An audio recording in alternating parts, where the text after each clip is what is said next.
CNE news में आप सभी का स्वागत है और अब लेते हैं खबर विशेष की ये खबर। निष्पक्ष और निर्भीक पत्रकारिता के लिए आप सभी सहयोग करें। चंडीगढ़ में बिजली निजीकरण के खिलाफ आज यूटी चंडीगढ़ एसएस फेडरेशन ने भी खुला ऐलान कर दिया है कि यदि निजीकरण किया गया तो आंदोलन को और भी धारदार बनाएंगे। फेडरेशन के प्रधान रंजीत मिश्रा ने तो यहाँ तक कह दिया कि जेल जाना पड़ा तो जेल भरो, आंदोलन को भी पूरी मजबूती से चलाएंगे। उन्होंने यह भी साफ कर दिया कि बिजली कर्मचारियों के साथ मिलकर 25 दिसंबर को प्रदर्शन में बढ़ चढ़कर हिस्सा लेंगे। तो सुनते हैं रंजीत मिश्रा को कि उन्होंने बिजली निजीकरण के खिलाफ क्या कहा। खबर में आगे बढ़ने से पहले सभी से आग्रह, इस लोकप्रिय चैनल को अधिक से अधिक सब्सक्राइब करें, लाइक और शेयर भी करें, क्योंकि यही आपकी ताकत है। हम बात करेंगे यूटी चंडीगढ़ एसएस फेडरेशन के प्रधान रंजीत मिश्रा से।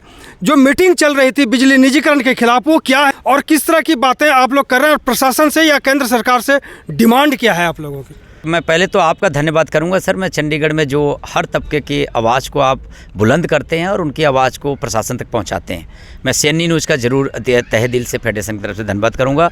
सर, मैं आग्रह करूंगा गवर्नर साहब से कि इसमें हस्तक्षेप करें और जो ये बिजलीकरण जो की जा रही है, प्राइवेट हाथों में दिया जा रहा है, इसमें कर्मचारी ही नहीं, कर्मचारी शोषण के शिकार तो होंगे ही, और हमारे शहर के लोग जो हैं, जिसमें ये हमारे कर्मचारी भी हैं और शहर में जहाँ भी कोई किराए पे रह रहा है या उसका अपना निजी मकान है, उन सबको बिजली का बोझ बड़ा होने वाला है, उनके ऊपर बोझ पड़ने वाला है। जो रीडिंग आज 2-3 रुपये, लेकिन वो बढ़ के 8-9 रुपये 10 रुपये तो प्राइवेट हाथों में जाएगा, तो अपने मनमानी करेंगे, जैसे मर्जी चाहेंगे वैसे बिजली का बिल वसूलेंगे। तो ये हमारे शहर की जनता परेशान होगी, शहर के लोग परेशान होंगे। इसलिए इस जो निजीकरण को किया जा रहा है उसको रोका जाए, और मैं प्रशासन से आग्रह करूंगा आपके माध्यम से कि इसको गवर्नर साहब हस्तक्षेप करते हुए इसको रोकने की कोशिश करें। अन्यथा जिस दिन भी प्रदर्शन होगा बिजली महकमे का, पूरे शहरवासी और सभी कर्मचारी उसके समर्थन में आएंगे, और जो भी हो सकता है लॉ एंड ऑर्डर हमने हाथ में नहीं लेना है। हमारा काम बंद करके जो हमारा अधिकार है, एक ट्रेड यूनियन का कर्मचारियों का अधिकार है, उसके तहत हम लड़ाई लड़ेंगे और हम एक जगह इकट्ठा होंगे। ज़रूरत पड़ा तो रोड पे भी बैठेंगे, ज़रूरत पड़ा तो गिरफ्तारी भी देंगे और बड़ैल जेल का भी भराव करेंगे, लेकिन इसको निजी हाथों में नहीं जाने देंगे। और ये बहुत बड़ा मसला है। आज बिजली डिपार्टमेंट दे रहे हैं, कल ये एजुकेशन दे देंगे, कल पुलिस डिपार्टमेंट दे देंगे, कॉरपोरेशन दे देंगे, ये तो पूरा महकमा ही दे देंगे। तो फिर ये कर्मचारी सुरक्षित कहाँ है और शहरवासी कहाँ सुरक्षित हैं? एजेंडा लाने की तैयारी है कि 4-5 जो यहाँ पे कम्युनिटी सेंटर है उसको भी निजी हाथों में सौंपने की तैयारी चल रही है। ऐसे में लगता है कहीं ना कहीं जो मिश्रा जी कह रहे हैं वो निश्चित रूप से सभी आशंकित हैं कि क्या एक के बाद एक निजीकरण हो जाएगा।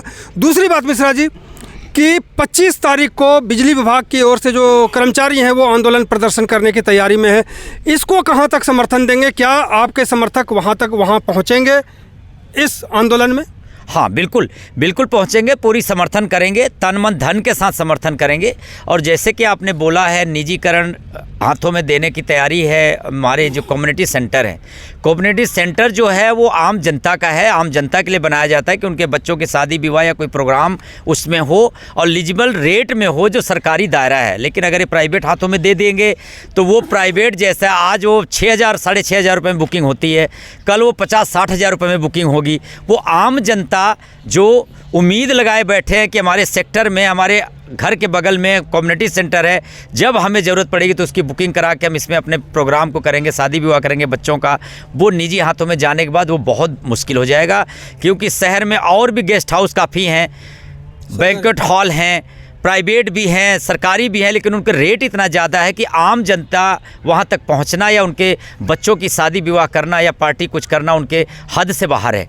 लेकिन ये कम्युनिटी सेंटर भी अगर दे देंगे, बिजली डिपार्टमेंट दे रहे हैं, तो मुझे लगता है कि शहर के हर लोगों को, हर उन वर्ग को रोड पे आना चाहिए, उतरना चाहिए, क्योंकि ये मसला उनका भी है। बिजली निजीकरण जो हो रहा है वो मसला शहर के हर उन लोगों का है, सभी को उतरना चाहिए। और मैं सभी से आग्रह करता हूं कि सभी लोग आएँ और इसमें मिलकर सभी का सहयोग करें और इसको रोकने की कोशिश करें। अन्यथा आने वाला समय ऐसा होगा कि अलग अलग ये हर डिपार्टमेंट दे देंगे और हम लोग एक दूसरे का हाथ पकड़ने के बजाय एक दूसरे का मुँह देखते रहेंगे। सरकारी 4 होटल हैं, बड़े होटल, तथा कथित 5 स्टार होटल, पता नहीं सुविधाएं वहाँ पे क्या है, ये सारे नुकसान में है, घाटे में चल रहा है। इसको देने की बात नहीं होती है कि इसको हम निजीकरण में के या प्राइवेट हाथों में दे दें, लेकिन कम्युनिटी सेंटर जो गरीब से गरीब, अमीर से अमीर, मध्यम वर्गीय सभी के हाथों में ये चीज़ है, लेकिन उन होटलों को जो घाटे पे है उसको देने की बात नहीं आई। सबसे पहले इस कम्युनिटी सेंटर को भी देने की बात चल रही है यहाँ पे। सर, मैं तो आपके माध्यम से एक ही चीज़ बोल सकता हूँ कि हम सबकी तो मजबूरी है, क्योंकि हम सरकार तो बनाते हैं लेकिन सरकार हमारे लिए काम नहीं करती है। मैं तो यही आग्रह करूँगा देश के उन लोगों से और उन नेताओं से कि या तो सभी नेता गण भी ठेकेदारी के थ्रू आके चुनाव लड़ा करें, या उनकी पेंशन सारी बंद की जाए और जितने IAS PCS हैं वो ठेके में भर्ती शुरू कर दें। शायद जब ठेके के थ्रू वो लगेंगे और ठेकेदार के द्वारा उनको सैलरी मिलेगी तो शायद उनको तब समझ में आए कर्मचारियों के और हमारे देशवासियों की, शहरवासियों की समस्याएं। अभी तो उनको समझ में नहीं आ रहा, क्योंकि इतनी मोटी मोटी सैलरी ले रहे हैं वो, कई लाख रुपए उनकी सैलरी है और सैलरी तो वो देखते भी नहीं है। उनके ऊपर की इतनी कमाई होती है कि उनको सैलरी का तो देखने की ज़रूरत नहीं पड़ती। एक घर में अगर 4 बच्चे हैं तो 4-4, 5-5 गाड़ियाँ हैं, ड्राइवर फ्री, सब कुछ उनका, तेल फ्री, घर में नौकर चाकर फ्री, टेबल कुर्सियां भी सब उनको सरकार उनको सब यूज करने के लिए दे रही है, घर मकान दे रही है, यहाँ तक कि AC जो लगे हैं वो भी फ्री। अब कई डिपार्टमेंट ऐसे हैं कि उनके अधिकारी जो हैं वो अपने संस्था से जो AC लगा हुआ है सरकारी वो अपने घर में यूज कर रहे हैं, तो उनके लिए तो सब कुछ फ्री है। शायद उनको ठेके के थ्रू भर्ती करना शुरू करें सभी IAS PCS, तो शहर के जो नेतागण हैं उनकी सारी पेंशन बंद हो, तब शायद शहरवासियों का, देशवासियों का और कर्मचारियों का दुख दर्द शायद ये लोग नेतागण और IAS PCS जो ये रूल बनाते हैं वो समझ पाएंगे।